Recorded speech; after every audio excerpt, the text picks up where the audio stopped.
Je comprends pas, je te jure. Je te comprendrai jamais, en fait. Je veux pas, moi, que tu viennes une dernière fois. J'ai pas fini, en fait, avec toi. J'ai pas fini de te... J'ai pas fini de te parler, j'ai pas fini de te regarder.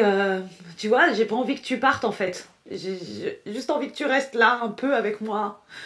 Moi, j'aime bien quand t'es là, je travaille. Tu dis rien, mais... Je sais pas, putain, tu dis rien, mais il se passe plein de choses, là. Je suis contente. Elle voulait pas te suivre, mais t'as quand même décidé de partir en laissant tes enfants derrière toi. C'est normal, ça. C'est... Un père, ça fait ça. Donc tu mets des enfants au monde, tu les mets au monde pour les élever. Alors l'idée, c'était de parler en fait de la difficulté en fait d'établir un dialogue entre une enfant et son père, déjà parce qu'ils sont dans deux mondes différents. Et dans ce film-là en particulier, ce que j'ai voulu aussi signifier, c'était le silence du père, qui est un silence qui est très accusateur. T'as été absent, t'as été indifférent, tu nous as pas vu grandir, tu nous as pas fêté nos anniversaires. Comment on fait, en fait? Alors faut arrêter, faut arrêter. Mais moi je suis pas algérienne, non. Non. C'est pas parce que tu fais un enfant que ça y est, moi j'ai ta culture, j'ai tes origines, pourquoi ta mère qui est française est venue vers toi? Comment? Mais putain, mais elle aurait dû se casser une jambe le jour où elle est venue vers toi, en fait. Tu comprends ça? Sa plus grande erreur à ma mère, c'est t'avoir rencontré. Et l'idée, c'était d'interroger en fait ce personnage du père. Qu'est-ce qu'il a à dire ou qu'est-ce qu'il tait en fait? Et du coup, c'est aussi un regard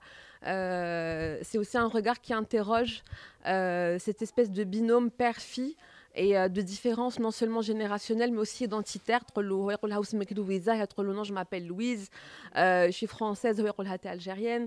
Donc il y a toute cette dichotomie-là que j'ai voulu montrer en image, avec cette façon, ce procédé, ce dispositif aussi de champ contre champ. On ne les voit jamais dans le même espace.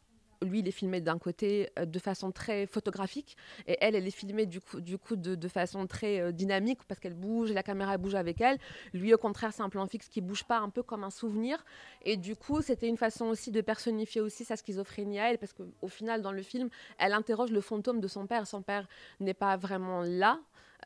Et le seul espace où ils se retrouvent tous les deux ensemble, où ils sont filmés ensemble, qui est un espace commun, c'est l'espace imaginaire.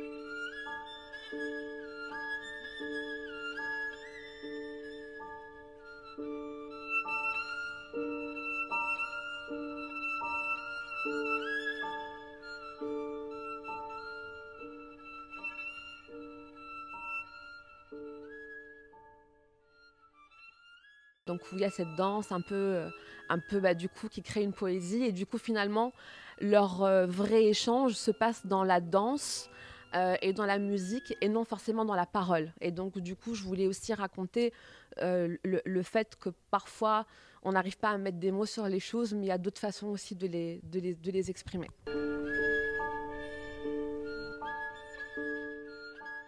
J'ai la chance d'avoir un père comme Moissini avec qui on peut justement parler de beaucoup de choses. Ça nous permet aussi d'être un peu altruiste et penser à ceux qui n'ont pas forcément cette chose-là. Et autour de moi, j'ai beaucoup de gens proches, de ma famille et de mes amis qui n'ont pas forcément cette possibilité d'exprimer des choses avec leur propre famille. Donc l'idée, c'était aussi de raconter autre chose que ce que je vis moi.